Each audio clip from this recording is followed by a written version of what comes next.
మనం కందా పోహ ఉప్మా చేసుకుందామండి. చాలా టేస్ట్గా ఉంటుంది. ముందుగా మనము ఈ అటుకుల్లో వాటర్ పోసుకొని జస్ట్ ఒక్కసారి కడిగేసి ఆపేసేయాలండి. నీళ్ళని ఆపేసేయాలి.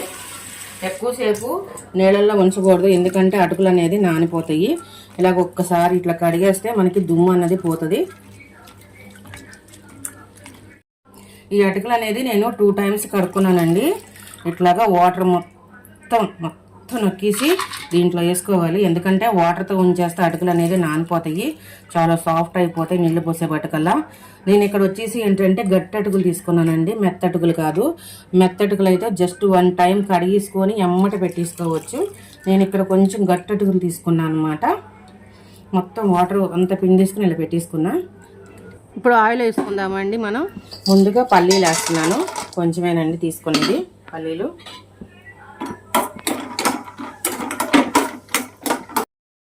ఆవాలు, జీలకర్ర, సాయమినపప్పు, పచ్చిశనగపప్పు,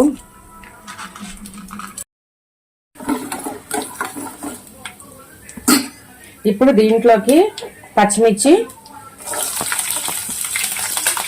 బంగాళదుంపలు సన్నగా కోసుకున్నానండి. నేను బంగాళదుంపలు, క్యారెట్, ఉల్లిపాయలు అన్నీ ఒకేలాగా తీసుకున్నాను. జస్ట్ చిన్న చిన్న ముక్కలు అన్నమాట, కొంచెమే. క్యారెట్,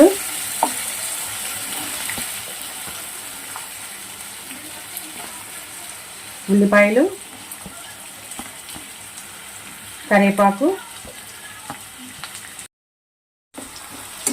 ఈ అటుకుల ఉప్మా అన్నది చాలా చాలా బాగుంటుందండి.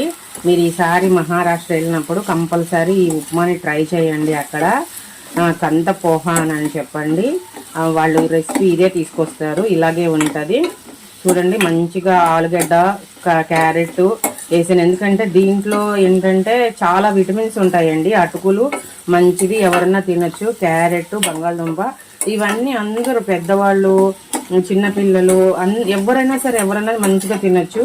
అంతేకాకుండా కొంచెం లావుగా ఉన్నవాళ్ళు, కొలెస్ట్రాల్ ఉన్న వాళ్ళు కూడా ఇది తింటే కూడా వాళ్ళకి కూడా డైట్లో ఒక మార్నింగ్ తీసుకునే రెసిపీ లాగా ఉంటుంది అన్నమాట. ఓకేనా. సాల్ట్,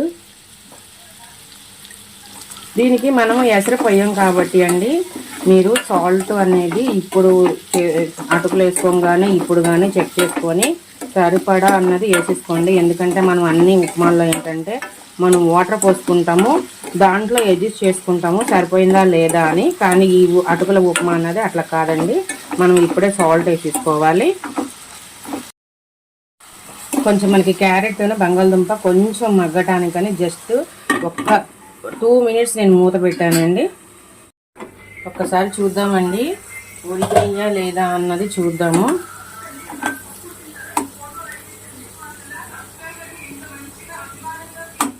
చూసారా, మంచిగా బంగాళదుంప ముక్క మనకి ఉడికిపోయింది. అట్లాగే క్యారెట్ చూద్దాము.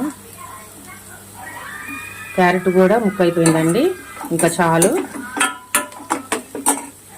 ఎందుకంటే మనం ఎసరు పోసుకుంటే ఎసరులో ఉడికిద్ది కాబట్టి అలా ఎసరు పోసుకోవట్లేదు, దీంట్లోనే ఆయిల్లోనే అవి జస్ట్ మగ్గ పెట్టుకోవాలి. ఇప్పుడు అటుకులు అనేది మనం వేసేసుకుందాము.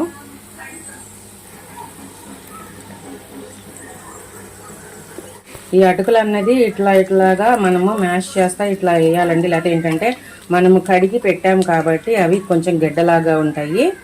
ఇలా అంటే ఆ గడ్డలు అనేది ఇలాగ గడ్డలాగా ఉంటాయి. ఇలా అంటే చిరిపేసుకుంటే ఏంటంటే అవి మంచిగా రైస్ ఉన్నట్టు ఉంటుంది మనకి.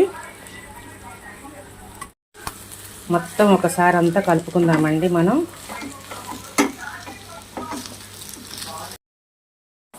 మంచిగా అంతా మనము పైనుంచి కిందకి అంతా కలిపేసుకున్నానండి. ఈ టైంలో జస్ట్ సైడ్ అమ్మట కొంచెం వాటర్ పోస్తున్నాను, ఎందుకంటే మనకి అడుగు అనేది మాడుకోకుండా ఉంటుంది. కొంచెం జస్ట్ అంతే, ఒక చిన్న టీ గ్లాసు అలాగా ఒక అర గ్లాసేనండి పోసింది. టీ తాగే గ్లాస్ ఉంటుంది కదా, అది ఒక అర గ్లాసు మనం పోసామంతే, అడుగు మాడుకోకుండా. ఇంకొక 1 minute అయిపోద్దండి ఉప్మా అనేది మనకి రెడీ అయిపోతుంది.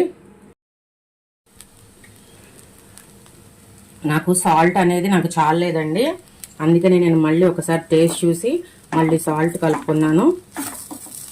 చూడండి ఎంత పొడిపొడిలాడుతూ మంచిగా ఉంది.